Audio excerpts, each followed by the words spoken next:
Assalamualaikum warahmatullahi wabarakatuh. Selamat datang dan bergabung bersama saya Diki Chandra di dalam podcast Mahasiswa HI. Sebuah podcast yang berisi info-info mengenai dunia internasional yang tentunya akan memberikan wawasan dan pengetahuan baru untuk kita sobat-sobat HI.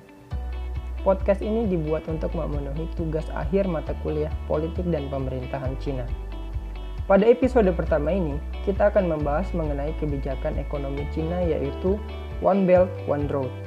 Sobat HI pasti tahu bahwa Cina adalah salah satu negara adidaya di dunia yang memiliki kemampuan atau kekuatan di sektor ekonominya. Hal inilah yang menjadikan One Belt, One Road menarik untuk kita bahas.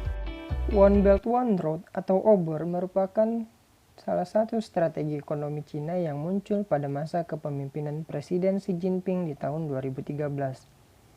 One Belt One Road atau OBOR merupakan bentuk kerjasama yang dilakukan oleh Tiongkok dengan berbagai negara di dunia untuk membangun sebuah jalur perdagangan yang pada zaman dahulu merupakan jalur yang dilewati oleh pedagang dari Eropa ke Cina. OBOR merupakan salah satu bentuk dari fenomena globalisasi yang menciptakan efek borderless bagi setiap negara yang dilaluinya. Fokus utamanya adalah investasi infrastruktur, material konstruksi, kereta api, jalan raya, mobil, real estate, jaringan listrik, besi, dan juga baja. OBOR merupakan proyek konektivitas ambisius dari Tiongkok melalui pembangunan infrastruktur dan jalur transportasi darat dan laut yang menghubungkan negaranya dengan kawasan Asia, Eropa, dan juga Afrika. OBOR memiliki dua prinsip utama, yaitu One Belt dan One Road.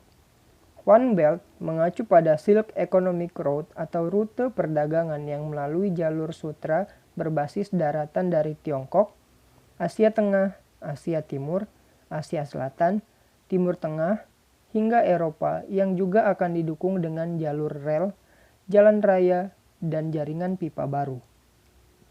Sedangkan One Road mengacu pada 21st Century Maritime Silk Road atau sebuah jalur sutra berbasis laut yang menghubungkan Tiongkok dengan Asia Tenggara, Asia Selatan, Afrika, Timur Tengah, dan juga Eropa.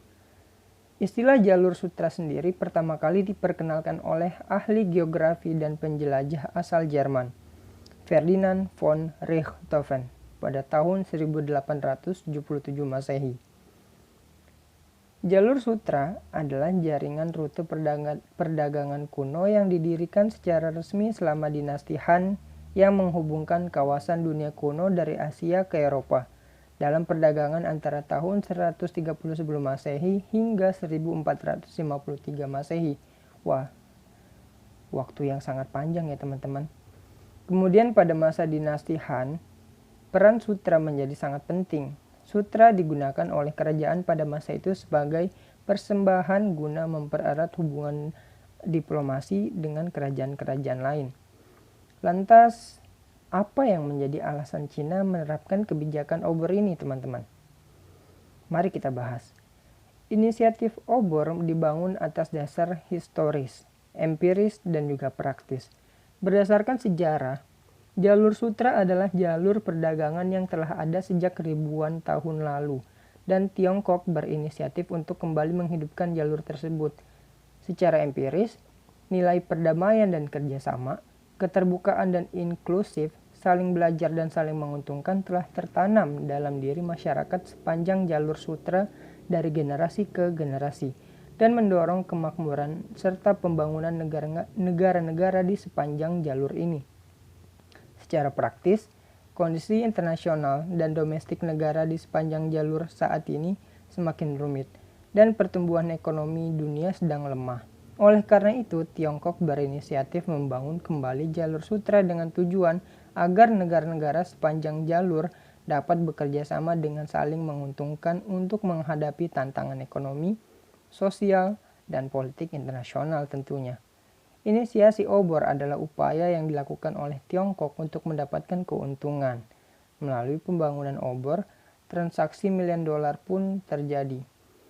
Kalau saya tidak salah teman-teman, biaya untuk menerapkan kegiatan ini atau kebijakan ini tuh sekitar 8 triliun US dollar. Wah, itu angka yang sangat besar ya teman-teman.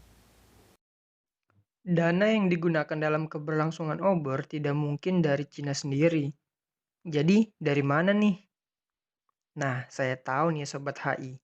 Jadi, dana sebanyak 8 triliun US dollar diperoleh dari beberapa investor seperti ADB atau Asian Development Bank, China Development Bank, AIIB atau Asian Infrastructure Investment Bank, Bank of China, the World Bank, and Silk Road Fund.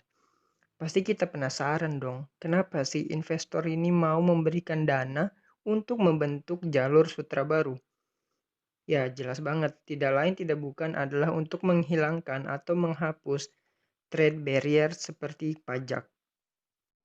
Terlihat bahwa peluang kerjasama obor atau yang sudah berganti menjadi Belt and Road Initiative ini dapat memberikan peluang yang bagus untuk ekonomi politik Indonesia dilihat dari sudut pandang interdependence atau saling ketergantungan. Cina merupakan negara pengekspor barang-barang manufaktur terbesar di Indonesia. Hampir semua barang-barang manufaktur yang dijual di pasar di Indonesia merupakan produk impor dari Cina. Dari sini kita bisa melihat bahwa Indonesia jelas merupakan partner kerjasama ekonomi yang cukup potensial untuk Cina.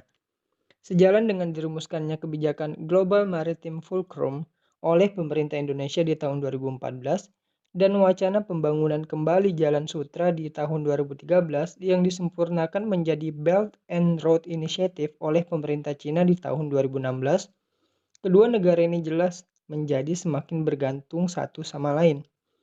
Cina membutuhkan Indonesia untuk memperkuat jalur sutra maritim kawasan Asia Tenggara, dan Indonesia membutuhkan Cina untuk pendanaan infrastruktur poros maritim global.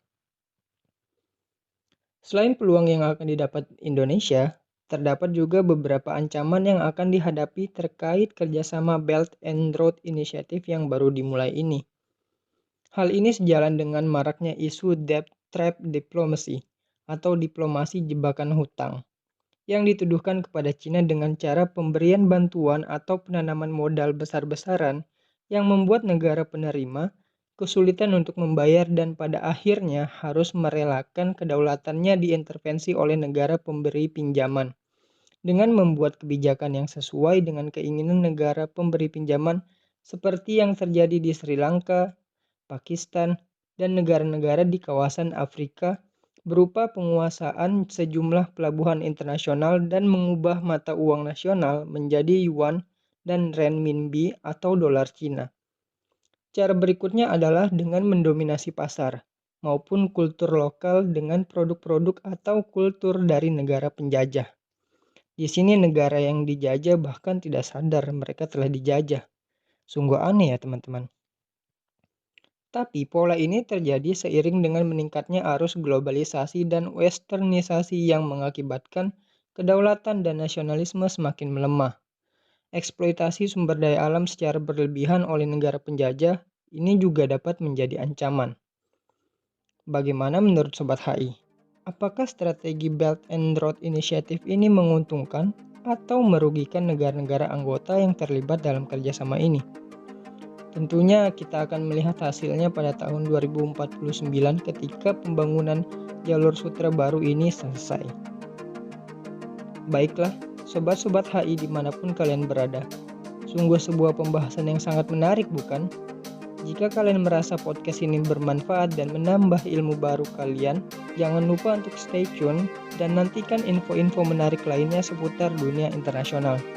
Dan jangan lupa tetap jaga kesehatan, menjauhi kerumunan, memakai masker ketika bepergian, dan mencuci tangan dengan sabun. Saya Diki Chandra, see you in the next episode.